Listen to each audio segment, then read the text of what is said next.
Hello students, आज हम लोग प्रायिकता से संबंधित कुछ प्रश्नों को हल करने वाले हैं। अब इस चैप्टर के कुछ क्वेश्चन को हम प्रीवियस वीडियो में सॉल्व कर चुके हैं। अब जो बचे हुए कुछ क्वेश्चन हैं उसको यहां पे देखेंगे। क्वेश्चन नंबर 9 में आपसे पूछा गया कि फुटबॉल के खेल को प्रारंभ करते समय यह निर्णय लेने के लिए कि कौन सी टीम पहले बॉल लेगी, इसके लिए सिक्का उछालना एक न्याय संगत विधि क्यों माना जाता है। मतलब कहा गया कि मान लो फुटबॉल का खेल प्रारंभ होता है, अब ये तो डिसाइड नहीं होता है कि पहले कौन सा टीम बॉल लेगी, तो ये डिसाइड करने के लिए क्या होता है, तो एक टॉस किया जाता है सिक्के के द्वारा। तो इसके लिए सिक्का उछालना, अब क्वेश्चन में आपसे ये पूछ लिया गया कि इसके लिए सिक्का उछालना एक न्याय संगत विधि क्यों माना जाता है। अब क्यों है, सबसे पहले आप ये समझो, तर्क संगत ढंग इसलिए माना जाता है क्योंकि सिक्का में क्या होता है, या तो हेड होता है या तो टेल होता है। अब ये क्या है, इक्वली लाइकली इवेंट है, जितनी संभावना हेड आने की है उतनी ही संभावना टेल आने की है। अगर मान लो कोई कैप्टन टॉस करता है, अब टॉस करेगा तो इसका मतलब कोई एक बोलेगा, सामने से अगर कोई एक बोलता है कि हमें हेड चाहिए या टेल चाहिए, अगर कोई हेड बोला तो इसका मतलब 50% चांस हो गए हेड आने की, मतलब आधी संभावना हो गई, और 50% चांसेज हो गए टेल आने की, इसका मतलब फिर भी दोनों के पास बराबर का चांस रहा। इसीलिए एक सिक्का को उछालना न्याय संगत विधि माना जाता है। बातें समझ में आ गई। अब हम लोग चलते हैं, इसके लैंग्वेज को लिख लेते हैं। क्योंकि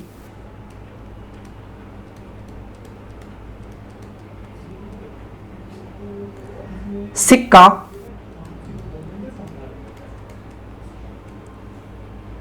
केवल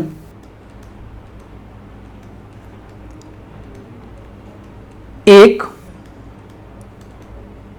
संभावित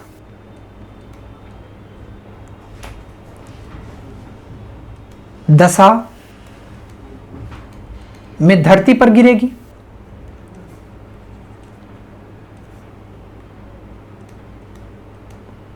धरती पर गिरेगी,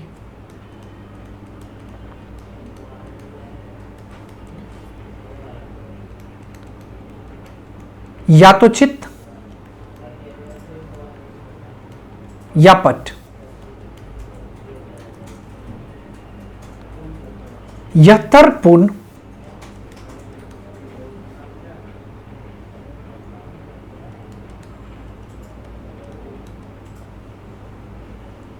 ढंग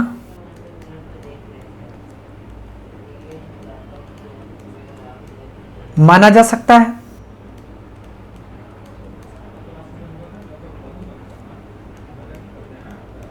कि प्रत्येक परिणाम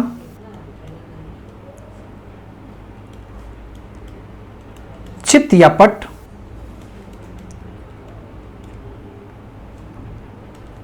अन्य की तरह घटना संभावित है।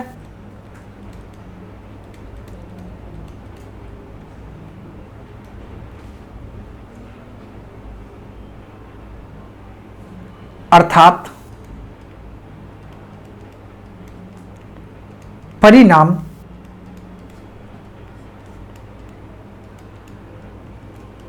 चित्त या पट संप्रायिक है। हम लोग डायरेक्ट कह सकते हैं, अतः सिक्के को उछालने पर परिणाम पूर्णतः अकल्पनीय है।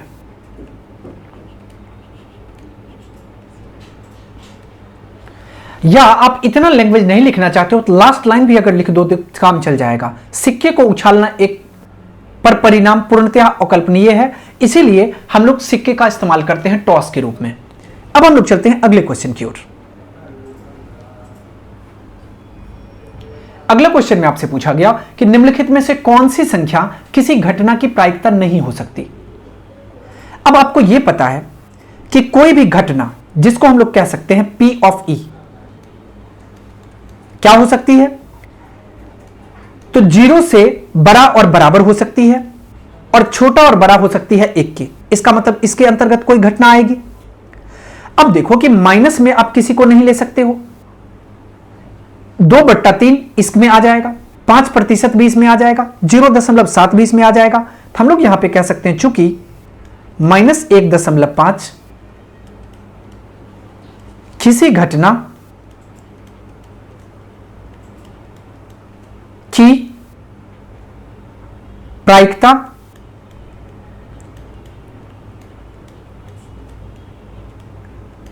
नहीं हो सकती, इसीलिए आपका सही उत्तर क्या हो जाएगा? तो इसीलिए बी सही उत्तर है। ओके, अब हम लोग चलते हैं अगले क्वेश्चन की ओर। अगला क्वेश्चन में आपसे पूछा गया यदि P ऑफ E 0.05 है, किसी घटना की प्रायिकता आपको 0.05 दिया गया, तो E नहीं की प्रायिकता क्या है? अब आपको यह पता है कि किसी भी घटना के होने की प्रायिकता अजोड़ ना होने की प्रायिकता बराबर 1 के होता है, या आप इसको ऐसे लिख सकते हो P of E अजोड़ P of not E, E के ऊपर में ऐसे डैश देते हैं, नॉट E कहलाता है, और ये इक्वल A के आ जाए 1 के आ जाएगा। इसको हम लोग कह सकते हैं P ऑफ E, हमें क्या चाहिए? P नहीं E, ये बराबर किसके आ जाएगा? 1 माइनस P के। तो 1 माइनस P कितना है? 0.05। 1 माइनस 0.05 करेंगे तो 0.95 आपका सही उत्तर आ जाएगा। ओके, अब हम लोग चलते हैं अगले क्वेश्चन की ओर। अगला क्वेश्चन में आपसे पूछा गया एक थैले में केवल नींबू की महक वाली मीठी गोलियां हैं। अब एक थैला है जिसमें नींबू की महक वाली मीठी गोलियां हैं। मालिनी बिना थैले में झांके उनमें से एक गोली निकालती है। मालिना नाम की कोई लड़की है जो थैला को बिना देखे उसमें से एक गोली निकाल लेती है। तो इसकी क्या प्रायिकता है कि वह निकाली गई गोलियां पहला संतरे के महक वाली होगी और दूसरा नींबू के महक वाली होगी। अब देखो कि संतरे की महक वाली की प्रोबेबिलिटी क्या हो जाएगी या प्रायिकता क्या हो जाएगी। अब एक बात बताओ कि थैले में क्या है? केवल नींबू की महक वाली है। अब केवल नींबू की महक वाली है तो उसमें संतरे की महक वाली कहां से आएगी? इसका मतलब बिल्कुल नहीं आएगी उसमें से। तो हम लोग इसको लिख सकते हैं पहला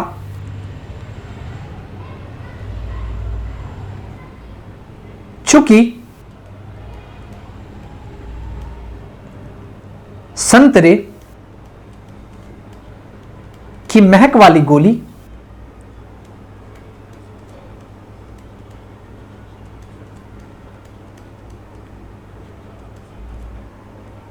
कोई परिणाम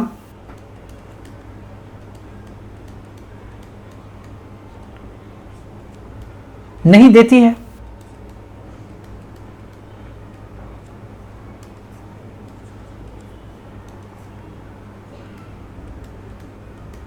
नहीं देती, अतः यह एक असंभव घटना है।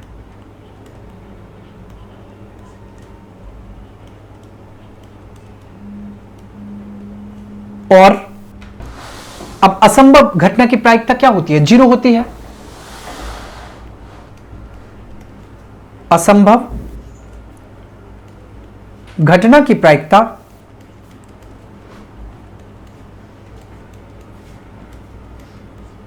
0 है। अब क्वेश्चन नंबर 2 में क्या पूछा गया?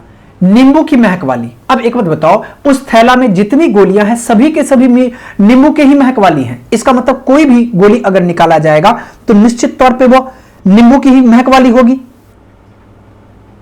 इसका मतलब कह सकते हैं यह घटना एक निश्चित घटना है।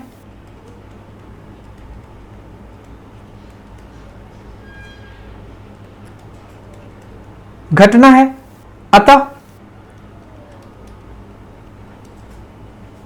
इसकी प्रायिकता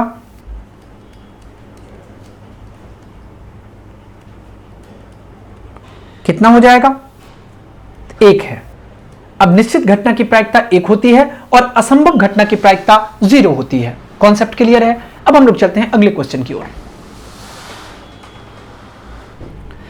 अगला क्वेश्चन में आपसे पूछा गया कि यह दिया हुआ है कि 3 विद्यार्थी के एक समूह में से 2 विद्यार्थियों के जन्मदिन एक ही दिन न होने की प्रायिकता 0.992 है। अब टोटल विद्यार्थी कितने हैं? 3 विद्यार्थी हैं, जिसमें 2 विद्यार्थियों के जन्मदिन एक ही दिन ना होने की प्रायिकता कितनी है? 0.992 है। तो इसकी क्या प्रायिकता है कि इन विद्यार्थियों का जन्मदिन एक दिन ही हो? हम लोग पी नोट कैसे पता करते हैं? ना अगर पता करना हो तो एक में से घटा लेते हैं पी को। तो यहां से आप मान लो, हम लोग ई मान लेते हैं एक ही दिन जन्म की घटना को, माना कि ई एक ही दिन जन्मदिन की घटना है।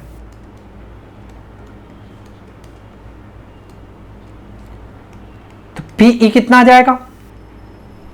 ये आपको आ जाएगा 0.992। हमें यह पता है कि पीई अब प्लस पी नॉट ई होने और न होने की संभावना दोनों को जोड़ने के बाद 1 के बराबर आता है। और हमें क्या चाहिए? पी नॉट ई चाहिए। कैसे पता करेंगे? 1 माइनस पी आ जाएगा। 1 माइनस पी है कितना? तो 0.992 है। अब 1 में से 0.992 घटाएंगे तो कितना आ जाएगा? 0.008। हम लोग कह सकते हैं कि इन 2 विद्यार्थियों का एक ही दिन जन्मदिन हो, इसकी प्रायिकता कितनी आ जाएगी? 0.008 आ जाएगी। ओके, अब हम लोग चलते हैं अगले क्वेश्चन की ओर। अगला क्वेश्चन में आपसे पूछा गया कि एक थैले में 3 लाल और 5 काली गेंद है। इस थैले में से एक गेंद यदृच्छया निकाली जाती है। इसकी प्रायिकता क्या है कि गेंद लाल हो? दूसरा पूछा गया क्या प्रायिकता है कि गेंद लाल ना हो। अब एक चीज देखो, लाल गेंद की संख्या कितनी है? लाल गेंद की संख्या ये 3 के बराबर है। और इसके बाद काली गेंद की संख्या ये कितनी दी गई है? 5 दी गई है। अब देखो कि टोटल गेंद कितना आ गया? 3 अब प्लस 5 8 आ गया। इसका मतलब हम लोग कह सकते हैं कुल संभव परिणाम कितना हो गया? कुल संभव परिणाम ये 5 अजोड़ 3 8 आ गया। फर्स्ट में क्या क्वेश्चन पूछा गया? लाल होने की क्या संभावना है? तो इसको इंग्लिश में प्रोबेबिलिटी कहते हैं, या पी ऑफ रेड कह लो, या इसको लाल कह सकते हो। लाल होने की संभावना क्या हो जाएगा? तो लाल कितना है? 3 है। और बट्टा कितना आ जाएगा? 8। तो 3/8 सही उत्तर हो जाएगा। और इसको इंग्लिश में हम लोग इसका फॉर्मूला क्या होता है? Number of favourable outcomes by total number of possible outcomes. इसका मतलब अनुकूल और बट्टा टोटल। ओके, अब हम लोग चलते हैं क्वेश्चन नंबर 2 पे। क्वेश्चन नंबर 2 में आपसे पूछा गया लाल नहीं होने की। अब लाल नहीं होगी इसका मतलब काली होगी। हम लोग यहां से कह सकते हैं पी लाल गेंद नहीं। कितना आ जाएगा? ये आ जाएगा 5 और बट्टा 8, ये आपका सही उत्तर हो जाएगा। ओके, अब हम लोग चलते हैं अगले क्वेश्चन की ओर। अगला क्वेश्चन में आपसे पूछा गया कि एक डब्बे में 5 लाल कंचे, 8 सफेद कंचे और 4 हरे कंचे हैं। इस डब्बे में से एक कंचा यदृच्छया निकाला जाता है, तो इसकी क्या प्रायिकता है कि निकाला गया कंचा पहला कहा गया कि लाल है, दूसरा पूछा गया सफेद है, तीसरा पूछा गया हरा नहीं है। पहले क्वेश्चन को समझो। क्वेश्चन में पहले सबकी संख्या हमें दी गई है। लाल कंचे की संख्या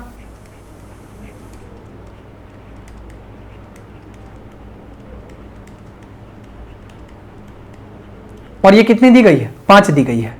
सफेद कंचे की संख्या ये 8 दी गई है। और हरे कंचे की संख्या 4 दिया गया। अब देखो कुल कंचा कितना आ गया? 8 4 12 5 17। तो हम लोग कह सकते हैं कुल संभव परिणाम कितना हो गया, कुल संभव परिणाम ये हमको मिल गया 8 4 12 और 5 17। तो फर्स्ट में पूछा गया, अब प्रोबेबिलिटी को आप पी से लिख सकते हो, पी। अब कहा गया लाल कंचा की क्या संभाव या लाल कंचा की क्या प्रोबेबिलिटी है। अब टोटल लाल कंचा है कितना, तो लाल कंचा 5 है, टोटल कंचा कितना है 17 है, संभावना क्या हो जाएगी या प्रोबेबिलिटी या प्रायिकता 5/17 हो जाएगी। क्वेश्चन नंबर 2, क्वेश्चन नंबर 2 में पूछा गया सफेद, पी सफेद। अब सफेद कंचा की प्रोबेबिलिटी, सफेद कंचा है कितना 8 है, टोटल कंचा कितना है 17 है, 8/17 आ जाएगा। अब आ जाते हैं क्वेश्चन नंबर 3 पे। 3 में आपसे पूछा गया प्रोबेबिलिटी हरा नहीं, हरा कंचा नहीं। अब एक बात बताओ, यहां पे समझो, अगर हरा कंचा नहीं होगा इसका मतलब सफेद और लाल होगा। तो सफेद कितना है 8 है, लाल कितना है 5 है, तो ये आपको आ जाएगा 5 + 8/17। 5 और 8 कितना आ गया 13, तो 13/17 आपका सही उत्तर हो जाएगा। ओके, अब हम लोग चलते हैं अगले क्वेश्चन की ओर। अगला क्वेश्चन में आपसे पूछा गया किसी कारण से 12 खराब पेन 132 अच्छे पेन में मिल गए। अब किसी कारणवश टोटल 132 अच्छा पेन में 12 खराब पेन मिल गया। केवल देखकर यह नहीं बताया जा सकता कि कोई पेन खराब है। अब दिखने से सिर्फ यह नहीं कहा जा सकता कि कौन पेन अच्छा और कौन पेन बुरा है या अच्छा है। इस मिश्रण में से एक पेन यदि निकाला गया तो निकाले गए पेन के अच्छा होने की प्रायिकता क्या है। अब एक पेन को निकालने पर पूछा गया कि अच्छा होने की प्रोबेबिलिटी क्या है। अब दोनों की संख्या को पहले लिख लो, खराब पेनों की संख्या,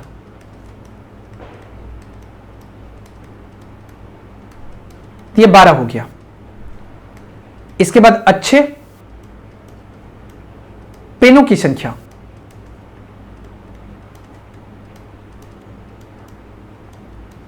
ये 132 दिया गया।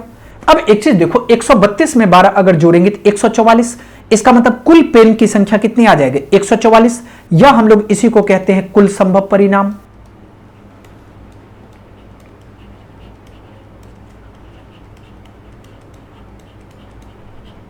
और ये कितना आ गया 144। अब हमें क्वेश्चन में क्या पूछा गया, प्रोबेबिलिटी फाइंड करना है किसका, अच्छा पेन का। पी अच्छा पेन, प्रायिकता अच्छे पेन की, ये आपको आ जाएगा अच्छा पेन है कितना 132 और टोटल पेन कितना है 144। काट लो इसको, 11 से काट, ये कितना आ जाएगा, ये आपको आ जाएगा 6 दूना 66 दूना 132, 72 दूना 144, 11 छके 66, बढ़ छके 72, यहां से आपको 11/12 आ गया। ओके, अब हम लोग चलते हैं अगले क्वेश्चन की ओर। अगला क्वेश्चन में आपसे पूछा गया कि 20 बल्बों के एक समूह में 4 बल्ब खराब हैं। इस समूह में से एक बल्ब यदृच्छया निकाला जाता है, इसकी क्या प्रायिकता है कि यह बल्ब खराब होगा। अब देखो कि खराब बल्ब कितना है, 4 बल्ब, और टोटल बल्ब कितना है तो 20 बल्ब। इसका मतलब 4 खराब हो गया और 16 सही हो गया। तो हमें क्वेश्चन में क्या पूछा गया कि खराब बल्ब की प्रायिकता क्या होगी। यहां से देखो, तो पहले हमें दिया गया बल्ब की कुल संख्या, बल्बों की कुल संख्या,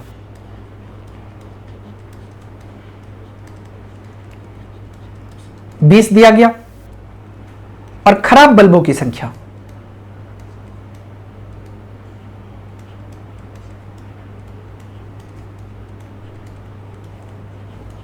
ये 4 दिया गया। तो हमें क्या पूछा गया प्रायिकता, तो खराब बल्ब का, खराब बल्ब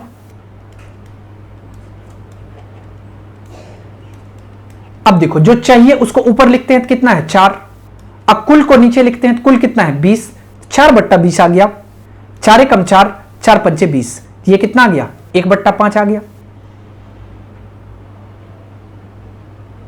ओके, अब क्वेश्चन नंबर 2 में क्या पूछा गया कि मान लीजिए एक में निकाला गया बल्ब खराब नहीं है, ओके, और ना ही इसे दोबारा बल्बों के साथ मिलाया जाता है, ठीक है। अब शेष बल्बों में से एक बल्ब यदृच्छया निकाला जाता है, इसकी क्या प्रोबेबिलिटी है कि यह बल्ब खराब नहीं होगी। अब एक चीज देखो कि अगर 20 बल्ब में से एक अच्छा बल्ब निकाल लेने पर कितना बल्ब बचेगा, टोटल 19 बल्ब बचेगा। हम लोग कह सकते हैं 20 बल्बों में से एक अच्छा बल्ब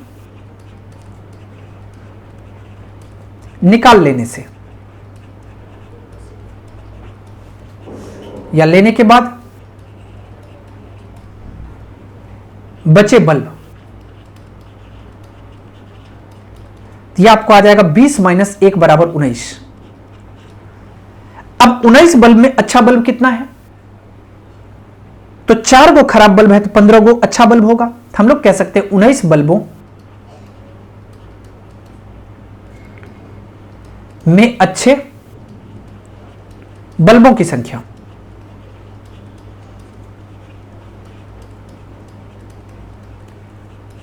ये कितना आ जाएगा, 19 माइनस 4 मतलब 15 आ गया। हमें क्वेश्चन में क्या पूछा गया था, इसकी क्या प्रायिकता है कि यह बल्ब खराब नहीं होगा। इसका मतलब प्रोबेबिलिटी एक अच्छा बल्ब की बात की जा रही है, एक अच्छा बल्ब का। अब चलो कुल अनुकूल परिणाम कितने हैं, 15 है। कुल संभव परिणाम कितने हैं, 19 हैं। सही उत्तर कितना हो जाएगा, 15/19 हो जाएगा। बातें समझ में आ गई। अब हम लोग चलते हैं अगले क्वेश्चन की ओर। अगले क्वेश्चन में आपसे पूछा गया कि असंभव घटना और निश्चित घटना की प्रायिकता क्या है। आपको पता है कि असंभव घटना की प्रायिकता 0 होती है और निश्चित घटना की प्रायिकता 1 होती है। हम लोग डायरेक्ट यहां पे लिख लेंगे असंभव घटना की प्रायिकता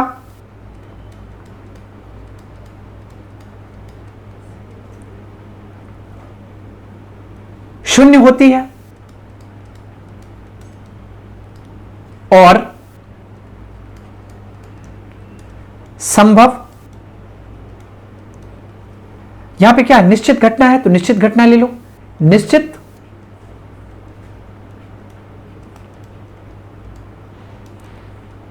घटना की प्रायिकता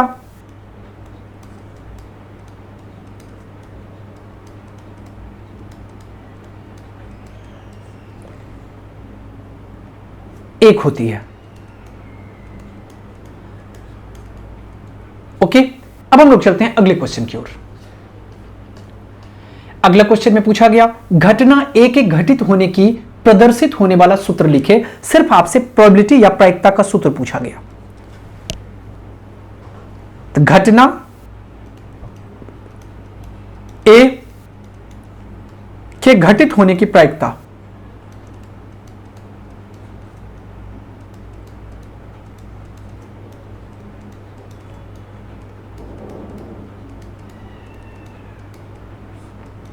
बराबर आ जाएगा। इसका फॉर्मूला क्या होता है, अनुकूल परिणाम बट्टा कुल परिणामों की संख्या। अनुकूल परिणाम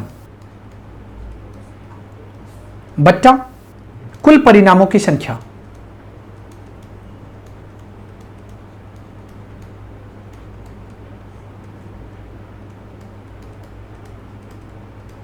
यही फॉर्मूला होता है। अब हम लोग चलते हैं अगले क्वेश्चन की ओर। अगला क्वेश्चन में आपसे पूछा गया असंभव घटना तथा निश्चित घटना को समझाएं। अब असंभव घटना जो दिया ही ना हो और निश्चित घटना जो 100% श्योर हो। अब एक चीज देखो कि असंभव घटना क्या कर सकते हैं। अब जैसे मान लो एक पासा को फेंकते हैं, तो एक पासा को फेंकेंगे तो उसमें क्या आएगा, 1 से 6 तक आएगा। लेकिन अगर हम उसमें आपसे पूछ ले कि 8 आने की क्या संभावना है, तो यही संभावना असंभव घटना की संभावना कहलाएगी। बातें समझ में आ गई। हम लोग इसको लिखना पड़ेगा पासे को फेंकने पर संख्या 8 की प्राप्ति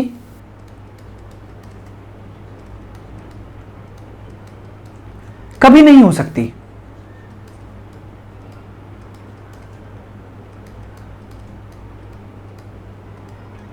अर्थात घटना, कौन सी घटना? संख्या 8 प्राप्त करने की घटना, संख्या 8 की प्राप्ति होना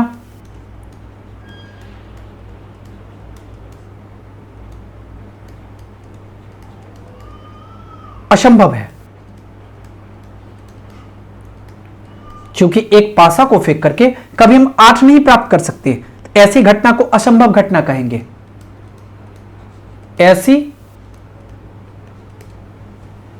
घटना को असंभव घटना कहते हैं।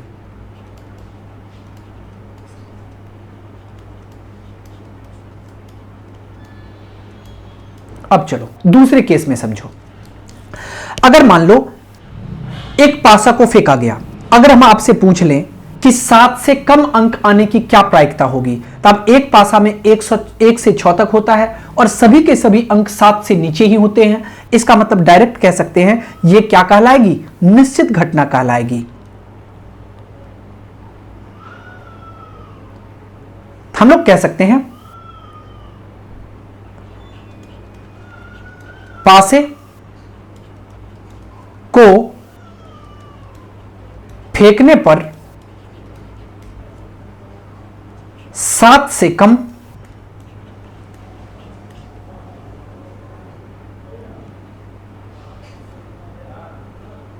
प्राप्ति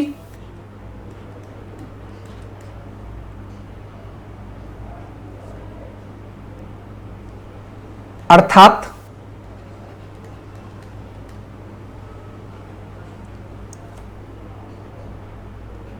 कुल संभव परिणाम या परिणामों की संख्या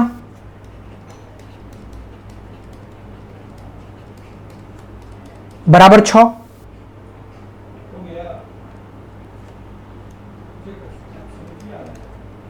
ये परिणाम 7 से कम है,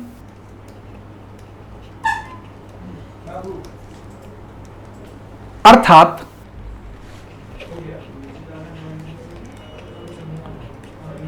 सात से कम की प्राप्ति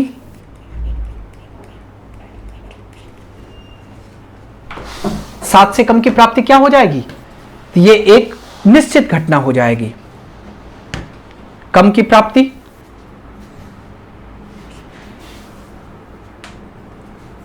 एक निश्चित घटना है।